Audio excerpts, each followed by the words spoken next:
अब सिकंदर लोधी ने सोचा कि इस महापुरुष को, कबीर जी को दिल्ली ले चलता हूं और वहां हिंदू और मुसलमानों का आपस में बहुत ज्यादा मनमुटाव है और इस महापुरुष के उपदेश से वो ठीक हो जाएंगे, एकम एक हो जाएंगे, मेरा आधा सिर दर्द खत्म हो जाएगा, क्योंकि राजा को तो अपने राज्य की चिंता होती है।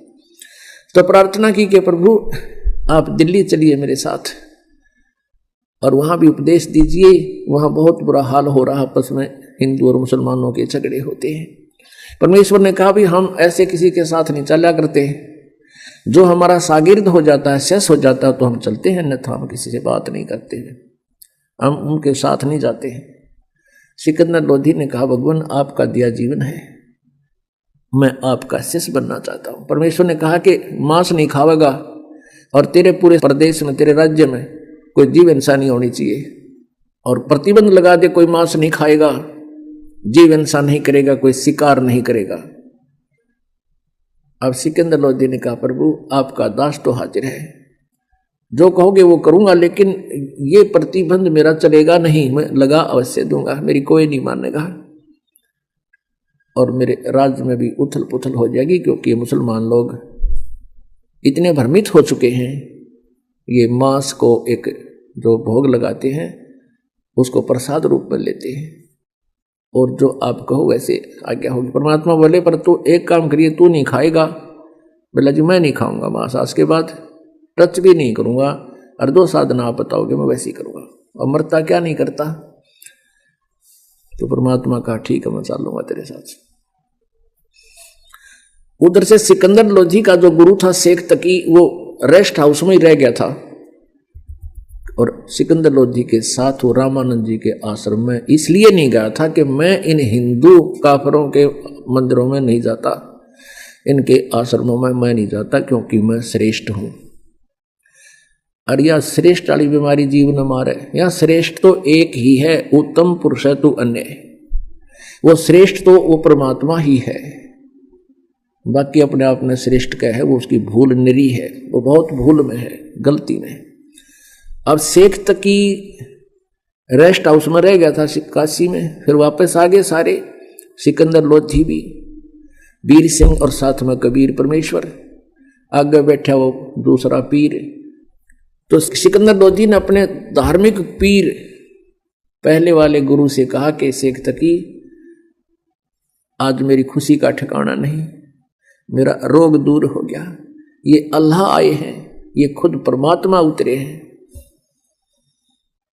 अब कहते हैं ना एक वजीर और फकीर और ये पीर, ये दो इकट्ठे हुए ना लड़े ना। अब शेख तकी के तो आग सी लगी अंदर ही अंदर के अब ये सिकंदर लोधी इस दूसरे पीर को, दूसरे गुरु को महत्व देगा और तेरी महिमा कम होगी, तेरी रोजी रोटी कम होगी। राग द्वेष ईर्षा मान बढ़ाई, कहते हैं राज तजना सहज है सहज त्रिया का ने, और मान बढ़ाई ईर्षा दुर्लभ तजना ये। और सिकंदर लोधी ने कहा कि पीर जी मेरा जलन का रोग खत्म हो गया, इन्होंने आशीर्वाद ही दिया था। और एक और चमत्कार दिखाऊं कि मैंने ऐसे ऐसे स्वामी रामानंद जी ने मेरे बारे में उटपटांग बातें कही थी, मुसलमानों को गलत बताया था, मैंने उसकी गर्दन काट दी और इस अल्लाह ने, इस खुदा ने मेरे सामने जीवित कर दिया। ये खुद अल्लाह है। अब इस बात से उसका तेल जैसे छींटे लगे, जैसे उबलते तेल पर पानी डाल दे, एकदम रोटी खा गया। कहने लगा ये सब कहने की बातें हैं, ये सब बनावटी बातें हैं, मैं तो तब जानूं जब मेरे सामने कोई ऐसा करके दिखाए। अब सिकंदर लोधी ने सोचा भाई जब ना मानो तो ना मानो, पर मेरी गिल्त जो बीत गई, मेरे साथ जो कहानी घटना घट गई, इसने मैं कैसे भूल सकूं। अगले दिन चल पड़े, दिल्ली के लिए प्रस्थान कर दिया। परमात्मा को, कबीर जी को सिकंदर लोधी राजा ने अपने ही हाथी पर, अपनी ही अंबारी में आदर सत्कार से बैठा लिया। अब रास्ते में 2-3 दिन लगने थे, काशी से दिल्ली तक। रास्ते में एक जगह पड़ाव किया, दरिया को देख करके उसके साथ रात बिताने के लिए वहां अपना लगा दिया पड़ाव, टेंट लगा दिए, अलग अलग विश्राम करने लगे। अब सुबह सुबह शेख तकी के पास सिकंदर लोधी गया प्रणाम करने के लिए प्रतिदिन की तरह, और कहा जाके सलाम वालेकुम पीर जी का तो टेढ़ा मुंह हो रहा, नो क्या मुझे क्या जरूरत है, तुझे मिल तो गया सलाम करने वाला, क्या जरूरत है मेरी। और ठीक है मैं अब जाके सारे मुसलमानों को बता दूंगा कि राजा तो काफिर हो गया, हिंदू को गुरु बना लिया।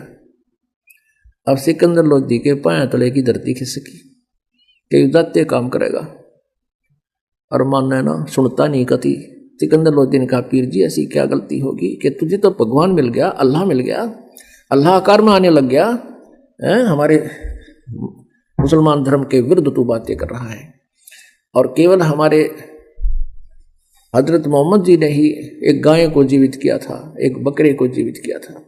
कहते तू इसको अल्लाह मानता है, मैं नहीं मानता, और मुसलमान समाज को कह दूंगा यह सारी कहानी, फिर तू जाने वो जाने। अब सिकंदर को पता था ये नाश कराएगा जाते ही। सिकंदर लोधी वापस आ गए टेंट में जहां कबीर जी विराजमान थे। सिकंदर लोधी के चेहरे की उदासी देखकर भगवान ने पूछा कि राजन कोई राजकाज की बुरी खबर सुन ली क्या, आप मायूस कैसे हैं। तो सिकंदर लोधी ने कहा प्रभु क्या बताऊं, अब मेरे दुख न मैं जान सकता हूं, मेरे साथ बीती हुई घटनाओं से मैं परिचित हूं, ये पीर जी नहीं जानता, ये मेरा धार्मिक गुरु जो है, ये मेरा पहलड़ा खसम, अब यो मन इतना दुखी कर रहा है परमात्मा, कल से मुझे चैन नहीं है इसकी, वहां से भी मैंने देखी थी इसकी जो गतिविधि, और अब तो ये बहुत टेढ़ा मुंह कर रहा है, जाते ही सब मुसलमानों को कह देगा तो मेरा राज्य नहीं रहेगा। परमेश्वर ने पूछा क्या चाहता है ये। शेख तकी ने कहा था कि मेरे सामने जीवित करके दिखावे जब जानू मैं नहीं मानता, मैं साथ थोड़ा ही था। तो कबीर जी ने कहा कि उसको कह दो कोई मुर्दा ले आवे, चाहे कोई पशु ले आ, पक्षी ले आ, कोई मनुष्य ले आ, और अब जिंदा कर देता हूं, कह दे उसको ले आ मुर्दा। सिकंदर लोधी गया शेख तकी के पास और कहा पीर जी आप कोई मुर्दा ले आओ, और कबीर जी कहते हैं अभी जीवित कर दूंगा। तो वो कहता मैं कहां से लाऊं, कभी समय आएगा जब देखूंगा। अब परमात्मा को पता था कि राजा का टेंशन बना दी इसने, और ये दिल्ली तक पहुंचाएंगे इतने तो हार्ट अटैक हो जाए मनमाने सिकंदर का। तो कहते हैं अपने भगत की टेंशन भी परमात्मा एक सेकंड में कारण बना दे। उसी समय क्या देखा कि दरिया के बाहर सब कोई टहल रहा था, कोई नहा रहा था, कोई अपना घूम रहा था। इतने में क्या देखा कि एक मुर्दा, एक बच्चे का शव, 12-13 साल की आयु के बच्चे का शव, जिसको अंतिम संस्कार कर दिया गया था मृत्यु के उपरांत। क्योंकि कुछ ऐसे कबीले हैं जो न तो जमीन में दबाते हैं, न सभा करते हैं, अग्नि में संस्कार नहीं करते, वो केवल जल प्रवाह कर देते हैं। वो ये सोचते हैं कि इसके शरीर को मछली खाएंगे, कीड़े मकोड़े खाएंगे, इसको कुछ पुण्य हो जाएगा, और उसको दरिया में जो समुद्र की तरफ जा रही होती है उसमें एक अच्छे आदर के साथ एक फ्लोटिंग ऐसा बना देते हैं, बेड़ा सा घास फूस का, लकड़ी थोची से लकड़ी लगा कर उसके ऊपर आदर से लेटाकर और उसके ऊपर एक कपड़ा डालकर जल प्रवाह कर देते हैं। ऐसा जल प्रवाह किया हुआ मृत बच्चा आ रहा था सौ। तो सभी ने कहा कि वो आ गया मुर्दा, वो आ गया मुर्दा, सब आगे भाग कर बाहर। कबीर जी भी कोई बुला लिया, शेख तकी भी आ गया, और शेख तकी कहता है अब करके दिखा दे इसको जीवित, हम मान जाएंगे। परमात्मा बोले पहले तू करके दिखा, कहीं फिर बाद में नंबर बनाओ मैं भी कर दूं। अब सभी ने कहा ठीक है शेख तकी आप भी करके दिखा दो, आपके पास कोई शक्ति है। अब वो लगा अपने जंतर मंतर करने यावा होता, वो तो होना क्या था उसने। वो पहुंच गया, मुर्दा चला गया लगभग 2-3 फरलांग, यानी 600-700 फुट नीचे को डाउन स्ट्रीम में बहता हुआ। तो शेख तकी कहता है ये तो अपने सिर से बला उतरवाना चाहा था, ये भी नहीं कर सकता, ये बातें बनाता है। ये तो चाहा था कि मुर्दा चला जाए, तेरी इज्जत रह जावे, वो इसने कर ही दिया, मुझे लगा दिया इस पे। अब परमात्मा ने ऐसे संकेत किया मालिक ने हाथ से, वो मुर्दा वापस चल पड़ा। जैसे इंजन की नौका होती है, इंजन वाली मोट, और वो दरिया के फ्लो के विपरीत चल पड़ती है, ऐसे वो मुर्दा दरिया के ऊपर से ऐसे वापस आके और वहां खड़ा हो गया सामने, ऐसे लेट नूका नू स्थिर हो गया मुर्दा। वो मृत शरीर, नीचे से लहरें बह रही हैं दरिया की, और वो सब ऐसे है। तब परमात्मा ने कहा जीवात्मा जहां भी है तो कबीर आदेश से इसमें प्रवेश हो और बाहर आ जा। इतना कहना ही था प्रभु का कि सारे शरीर में कंपन होने लगी और वो बच्चा एकदम खड़ा होकर और तैरता हुआ बाहर आया और परमात्मा के चरणों में दंडवत प्रणाम किया। बोलो बंदी छोड़ कबीर साहेब की जय।